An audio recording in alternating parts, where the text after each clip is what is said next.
Chapter 3, we're going to discuss reaction stoichiometry and how we can gather information quantitatively from balanced equations.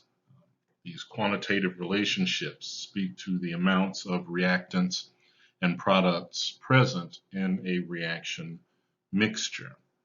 Also, it should be noted that sometimes things don't always work out nice and neatly with regards to those amounts. So what happens to a reaction mixture if you have too much of one thing or not enough of another?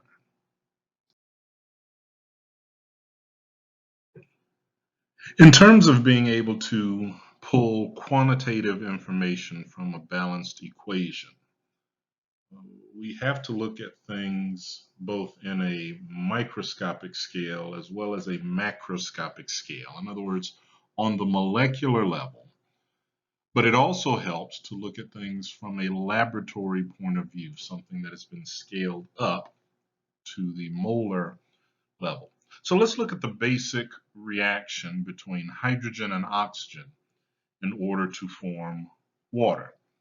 Well, the chemical equation suggests that for every 2 hydrogens and 1 oxygen, we can make 2 waters. On the molecular level, what that means is for every 2 molecules of diatomic hydrogen and every 1 molecule of diatomic oxygen, we can make 2 molecules of water. But now let's scale that up to a real world situation. What that tells us is that 2 moles, remember the mole is simply a count, that 2 moles of hydrogen molecules will react with 1 mole of oxygen molecules in order to produce 2 moles of water. Now, since we know the atomic weights of hydrogen, oxygen, and water, we can convert those molar amounts to masses. Chemistry is a molar science. Moles react with moles. But in the laboratory setting, we don't have a balance. We don't have a scale that can weigh things out in moles. Let's just face it, we deal with mass in things like grams and kilograms. So being able to relate the molar amounts to masses is going to be very important. And how do we convert from grams to moles? We use the molar mass. How do we convert from moles to grams? Similarly, we would use the molar mass. Well, now we want to be able to see what we can do with these molar amounts. We've seen in chapter 3 basically how to convert from grams to moles, once again using the molar mass. But now we want to be able to look at a chemical equation and relate information between the reactants and the products. So, for example, if we wanted to compare the number of moles of water that could be made as a result of a number of moles of hydrogen present. If we knew that we had a certain number of moles of oxygen and we were trying to figure out how much water could be produced from this reaction. Well, this new calculation is going to involve what we call a mole ratio. It's also sometimes called a stoichiometric equivalence, where you're comparing the amount of one substance present in a chemical equation to another. Well, let's take a look at a basic problem and let's talk it through. Well, I'll do the talking. The problem reads as follows. Ammonia reacts with molecular oxygen in order to form nitrogen monoxide and water. How many moles of water are formed when 12 moles of ammonia react as indicated in the balanced equation below? Now, the first thing that you should do when you're tackling this type of equation or tackling this type of problem is make sure that your equation is balanced. Without a balanced chemical equation, stoichiometric calculations mean nothing. All right. What we see with respect to this equation is that for every 4 molecules of ammonia, we need 5 molecules of oxygen. And if we combine 4 molecules of ammonia and 5 molecules of oxygen, we can make 4 molecules of nitrogen monoxide and 6 molecules of water. Now, if we allow ourselves to scale up from the molecular level to the molar level, that also means that every 4 moles of ammonia will react with 5 moles of oxygen in order to produce 4 moles of nitrogen monoxide and 6 moles of water. So the question asks, how many moles of water can be produced if we start off with 12 moles of ammonia? Well, for every 4 moles of ammonia, we can make 6 moles of oxygen, or excuse me, 6 moles of water. So using that ratio, the 6 moles of water for every 4 moles of ammonia, we can use that essentially as a conversion factor. Now, in this instance, the conversion factor isn't 2 equal things, but it is a representation of the stoichiometric equivalence for this particular reaction. For this reaction, for every 4 moles of ammonia, we can make 6 moles of water. So using this stoichiometric equivalence or molar ratio, we can see that if we start with 12 moles of ammonia, then we can produce 18 moles of water. Now we're going to introduce a little more complexity. Similar type of problem, except this time we're not going to speak in molar amounts, we're going to talk in masses. Ammonia continues to react with molecular oxygen in order to form nitrogen monoxide and water. How many grams of water are formed when 35 grams of ammonia react? Once again, we see the balanced chemical equation. Those masses are not directly reflected in the balanced chemical equation. If ever you encounter a mass and you have to do stoichiometric calculations, it might not be a bad idea to turn that mass into moles. So how do we convert from grams to moles? Well, we use the molar mass. So the question is, based on the amount of ammonia that we have, how many grams of water can be made? Well, we need to figure out how many moles of ammonia 35 grams represents. So the first calculation that we see involves converting 35 grams of ammonia to moles of ammonia. And it turns out that to 3 significant figures that we have 2.06 moles of ammonia. So this question very well could have read, how many grams of water are formed when 2.06 moles of ammonia react? Okay.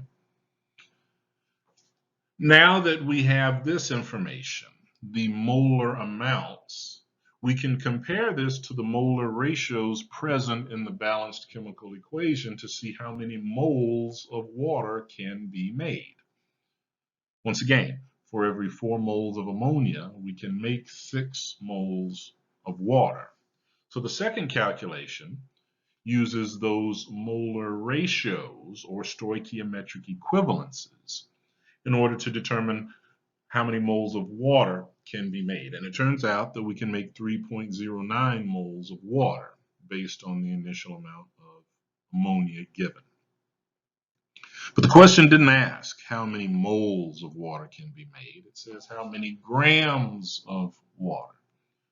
So if we know that we can make 3.09 moles of water, our final step would involve converting those moles of water into grams of water. And how do we convert from moles to grams? Well, we use the molar mass. 3.09 moles of water times the molar mass of water, which is 18.015 grams per mole, shows us that we can produce 55.7 grams of water from the initial 35 grams of ammonia. Here's another problem that's similar to the last one. How many grams of water can be produced from 1 gram of glucose? Now, I would imagine that glucose is the one thing in this equation that you may not have been able to name beforehand. We see that glucose reacts with oxygen in order to produce carbon dioxide and water. So, to start with, we know how many grams of glucose we have. We would love to know how many moles of glucose that represents. So we're going to take the molar mass of glucose and use it as a conversion factor. Next, we're going to look at the molar ratio between moles of water and moles of glucose.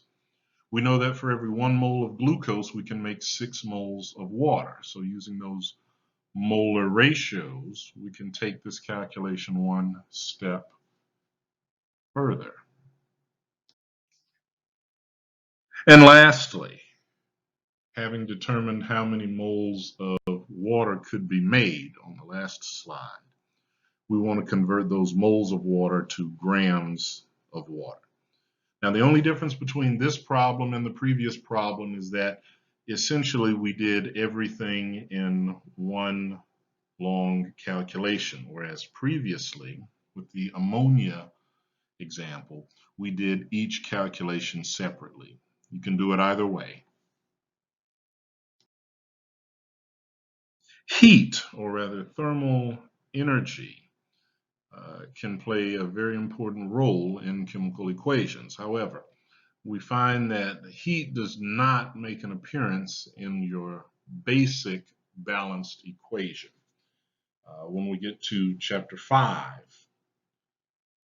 we will see the relationship between heat and a balanced chemical equation. It's going to involve a more complicated equation, only slightly more, in what we call a thermochemical equation.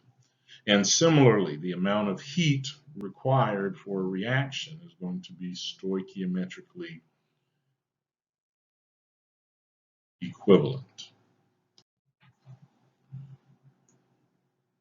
Now that's fine and dandy when everything works out nice and neat. If I have exactly 4 moles of ammonia and 5 moles of oxygen, then theoretically I can make 4 moles of nitrogen monoxide and 6 moles of water. But in most reactions, we find ourselves in a situation where we don't have those components in the precise amounts. What happens when we find ourselves in this predicament? Is it that the reaction doesn't take place at all? No, that's not the case. The reaction will take place, it's just that all of your reactants will not be consumed in the reaction. And for other reasons, we may find ourselves in a situation where all of our reactants may not be consumed in the formation of products. In order to fully explore these situations, we need to look at the concepts of limiting reactant as well as that of percent yield. Now, as the name might suggest, the term limiting reactant refers to the reactant which will allow you to make the least amount of product in a reaction mixture. In other words, it's the reactant that you will run out of first in a chemical reaction. If you look at this slide, we see the reaction of hydrogen and oxygen in order to form water. Well, as we've seen previously, for every 2 moles of hydrogen, we require 1 mole of oxygen in order to make 2 moles of water. So if we start with 10 moles of hydrogen and 7 moles of oxygen, those do not represent those precise amounts. In fact, the molar ratios would not suggest that everything is going to be consumed. If you think about it, for every 10 molecules of hydrogen, we're going to require 5 molecules of oxygen in order to completely react. So it would appear that we have additional oxygen. Once again, for every 10 hydrogens, we only need 5 oxygens to react. Well, we've got 7 oxygens. So it appears that we have an excess amount of oxygen. That's one way of looking at it. Another way of looking at it is we don't have enough hydrogen to use up all of the oxygen. Since hydrogen is the reactant which will be consumed more readily, that is considered to be our limiting reactant. I'll present you with a scenario regarding a meal. Let's say you wanted to make a series of ham and cheese sandwiches. Now, to me, a ham and cheese sandwich involves 2 slices of bread, 2 slices of ham, 1 slice of cheese. I'm going to repeat that because I think it bears repeating. 2 slices of bread, 2 slices of ham, and 1 slice of cheese. So my question to you is, if I come to you with a stack of ingredients, and that stack of ingredients includes 20 slices of bread,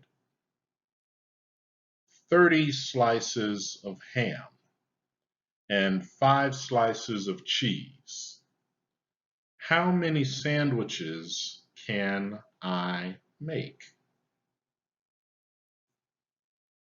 Well, it turns out, in order to evaluate this, we need to see how many sandwiches we can make based on each component. With the 20 slices of bread, we can make 10 sandwiches because each sandwich requires 2 slices of bread. With the 30 slices of ham, we could make 15 sandwiches. With the 5 slices of cheese, we can make 5 sandwiches. So the question is, how many sandwiches can we make? We've got enough bread to make 10 sandwiches. We've got enough ham to make 15 sandwiches. We've got enough cheese to make 5 sandwiches. We can only make 5 sandwiches